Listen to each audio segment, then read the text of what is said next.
이 시간 두 손 모아 사도신경 하시겠습니다. 나는 전능하신 아버지 하나님, 천지의 창조주를 믿습니다. 나는 그의 유일하신 아들, 우리 주 예수 그리스도를 믿습니다. 그는 성령으로 잉태되어 동정녀 마리아에게서 나시고 본디오 빌라도에게 고난을 받아 십자가에 못 박혀 죽으시고 장사된 지 사흘 만에 죽은 자 가운데서 다시 살아나셨으며 하늘에 오르시어 전능하신 아버지 하나님 우편에 앉아 계시다가 거기로부터 살아있는 자와 죽은 자를 심판하러 오십니다. 나는 성령을 믿으며 거룩한 공교회와 성도의 교제와 죄를 용서받는 것과 몸의 부활과 영생을 믿습니다. 아멘. 이 시간 우리의 마음과 힘을 다해 주님을 찬양해요.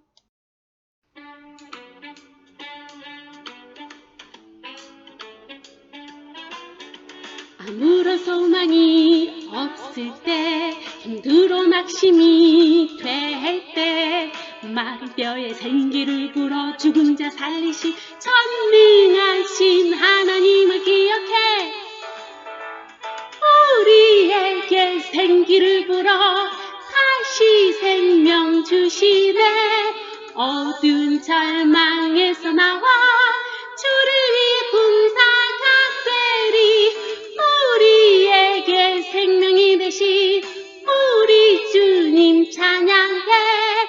새로운 소망으로 가득 찬 주를 위한 군사가 되리. 마른 뼈를 살게 하신 하나님을 찬양해야 합니다. 우리 주님 찬양해요. 아무런 소망이 없을 때, 힘들어 낙심이 될 때, 마른 뼈에 생기를 불어 죽은 자 살리신 전능하신 하나님을 기억해. 우리에게 생기를 불어 다시 생명 주시네. 어두운 절망에서 나와 주를 위해 군사가 되리. 우리에게 생명이 되신 우리 주님 찬양해. 새로운 소망으로 가득 찬 주를 위한 군사가 되리. 와우! 주님을 찬양합니다. 친구들 반가워요. 한 주간도 언제나 어디서나 하나님을 예배하는 제자로 살아갔나요? 이번 한 주간도 하나님을 꼭꼭 기억하는 친구들이 되었으면 좋겠어요. 오늘은 어떤 말씀이 여러분들을 기다리고 있을까요? 말씀 속으로 고고! 주의를 지키는 제자라는 주제로 오늘 하나님의 말씀 나눕니다. 오늘 하나님께서 주신 말씀은 창세기 2장 3절 말씀입니다. 고고! 하나님이 그 일곱째 날을 복되게 하사 거룩하게 하셨으니 이는 하나님이 그 창조하시며 만드시던 모든 일을 마치시고 그날에 안식하셨음이니라. 아멘, 아멘. 그거 아시나요? 대한예수교 장로총회에서 어린이들에게 주일에 대한 어떤 것이 궁금한지 물어보았는데요. 많은 질문 중에서 몇 가지를 뽑아 하나님의 말씀에서 답을 찾고 주일을 어떻게 지켜야 하는지 알아보도록 하겠습니다. 첫 번째 질문 같이 읽어볼까요? 일요일을 왜 주일이라고 하나요? 그렇죠. 예수님을 믿는 친구들은 일요일을 주일이라고 불러요. 그렇다면 믿지 않는 친구는 뭐라고 하죠? 일요일이라고 하죠. 주자는요, 임금 주인을 뜻하고요, 일은 날을 뜻합니다. 영어로는 로스 데이라고 하는데요. 즉 주일은 주의 날이란 뜻입니다.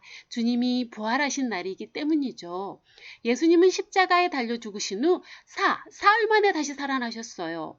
예수님이 죽으신 날은 금요일이었고 안식일은요, 토요일에는 무덤에 계셨죠. 그리고 안식 후 첫날 요한복음 20장 1절에 보면 일요일에 예수님이 드디어 부활하셨습니다. 그 예수님이 부활하신 날은 특별한 날이 되었어요. 사도 요한도 이 날을 주의 날이라고 기록하고 있습니다.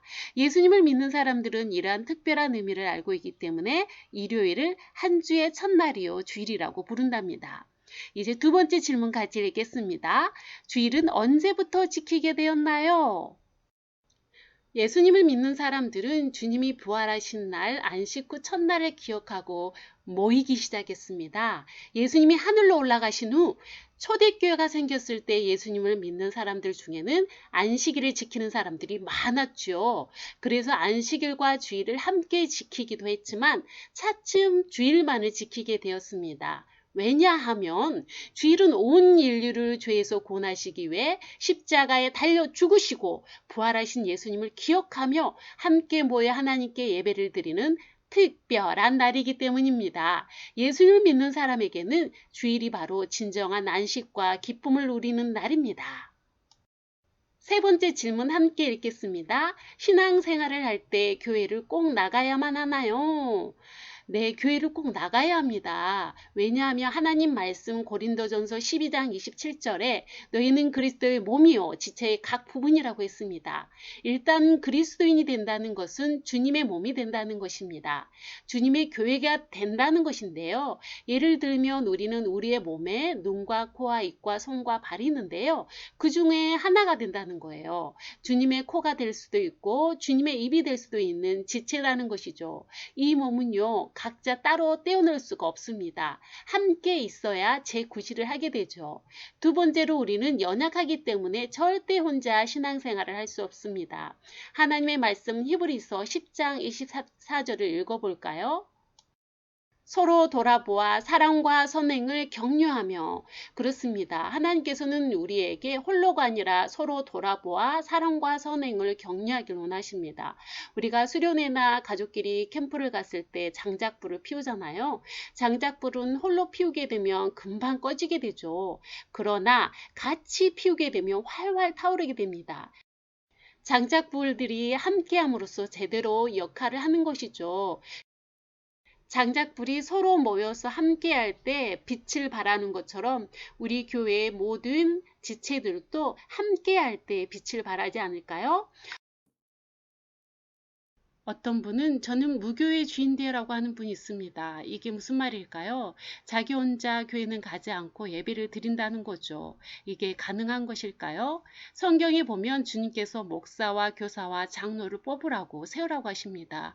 그런데 홀로 예배를 드리는 분은 세울 수 없는 거죠. 또 주님께서는 세례를 베풀고 성찬을 거행하라고 하십니다. 그런데 홀로 예배를 드리면 어떻게 세례를 받을 수 있을까요? 또 어떻게 성찬을 거행하겠습니까? 할 수가 없는 거죠.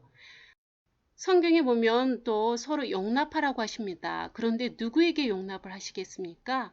거울을 보며 하시겠습니까? 할 수 없는 것입니다.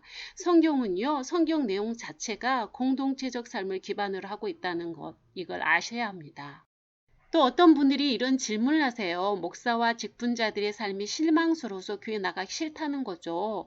이런 분들은요, 아직 복음을 이해하지 못한 것이죠. 복음이란 무엇입니까? 죄인이 주님께 용서받아 돌아와서 예수님을 전하는 것이죠.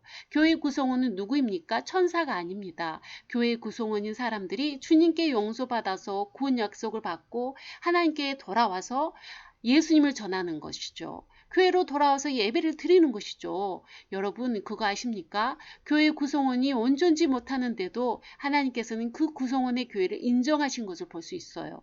하나님의 말씀 요한계시록에 보면 7교회가 나오죠. 그 중에 2개를 빼고 나머지 교회는 온전치 못했습니다. 책망받는 교회였던 것이죠. 그럼에도 불구하고 우리 주님께서는요. 지도자에게 7별 바로 7교회를 맡기십니다. 그리고 우리에게 회개하라고 하십니다. 온전하지 못하니까요. 그리고 고치라고 말씀하십니다. 주님은요. 사랑하는 자여 악한 것을 본받지 말고 선한 것을 본받으라고 요한 3서 1장 11절에 이야기하고 있어요. 이게 무슨 말인가요? 모든 교회는 선한 것만이 있는 것이 아니라 악한 것도 있다는 겁니다. 그래서 악한 것을 본받지 말고 선한 것을 본받으라고 말씀하고 있는 것입니다. 결국 교회는 어떻습니까? 주님 만날 때까지 선한 것과 악한 것들이 공존한다는 것을 알 수 있습니다.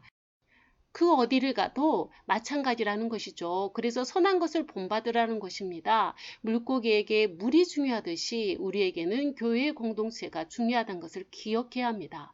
교회에 나가는 것은요, 굉장히 중요해요. 왜냐하면 사람은 약하고 그래서 늘 다른 사람이 필요합니다. 여러분은 혼자 영상을 보고 예배 드리는 것 집중되나요? 아마도 제대로 예배 드리는 것 힘들 겁니다. 기본적으로 인간의 삶은 불규칙하거든요. 그렇기 때문에 사회에 법이란 제도가 있죠. 학교에도 마찬가지 법이란 제도가 있고요. 교회에도 법이란 제도가 있습니다. 우리가 물이 있으면 담을 그릇이 필요하잖아요. 교회의 제도는 우리의 신앙을 담을 그릇이기도 합니다. 이제 네 번째 질문 같이 읽을까요? 시작. 주일은 어떻게 지켜야 하나요? 그렇습니다. 주일은 어떻게 지켜야 할까요? 첫째, 주일은 예수님이 부활하신 날이로서 예수님을 꼭 기억하는 것입니다. 예수님을 기억한다는 것은 우리를 구원하기 위해 십자가에 죽으시고 부활하신 예수님, 그 예수님이 하신 일, 예수님의 말씀을 생각하는 겁니다. 그리고 그 말씀대로 살아내는 것이죠. 두 번째, 주일은 함께 모이는 날입니다. 하나님께 기쁨과 감사 예배로 드리는 것이죠. 하나님께서는 우리가 함께 모여 예배 드리는 것을 기뻐하십니다. 비록 코로나로 온라인 예배를 드려야 하는 날도 있지만 되도록 방역 수칙을 지키면서 교회에 발걸음을 옮겨 예배를 드려야 합니다. 세 번째, 주일은 나의 일을 멈추는 날입니다. 하나님께서 주신 안식을 누리는 것이죠. 한 주간 맡은 일에 최선을 다하고 주일에는 하나님께 예배하며 힘을 얻어야 합니다. 하나님의 말씀 안에서 몸과 마음을 건강하게 가꾸는 것이야말로 하나님께서 주신 영원한 생명과 안식을 누리는 것이죠. 다짐하는 시간입니다. 여러분, 부활하신 예수님을 기념하는 주일은 작은 부활절이라고 불리기도 합니다. 우리는 십자가에 죽은 예수님께서 부활하시는 기쁨을 주일마다 경험하는 주일이어야겠죠. 이제 예수님의 제자로서 어떠한 상황에도 주일을 꼭 기억하고 주일을 거룩하게 지키는 여러분과 제가 되길 소망합니다. 기도하겠습니다. 주님, 저에게 오늘 죽음을 이기시고 우리에게 영원한 생명과 안식을 주심을 감사드립니다. 부활의 기쁨을 매 주일마다 누릴 수 있도록 제가 말씀으로 준비하여서 나의 발걸음이 교회를 향하게 하시고 주의 말씀을 듣게 하옵소서. 성령님 도우소서. 예수님 이름으로 기도합니다. 아멘. 예수님이 가르쳐 주신 기도, 주기도문으로 예배를 마치겠습니다. 함께 화면을 보며 기도하도록 하겠습니다. 하늘에 계신 우리 아버지, 아버지의 이름을 거룩하게 하시며 아버지의 나라가 오게 하시며 아버지의 뜻이 하늘에서와 같이 땅에서도 이루어지게 하소서. 오늘 우리에게 일용할 양식을 주시고 우리가 우리에게 잘못한 사람을 용서하여 준 것 같이 우리 죄를 용서하여 주시고 우리를 시험에 빠지지 않게 하시고 악에서 구하소서. 나라와 권능과 영광이 영원히 아버지의 것입니다. 아멘.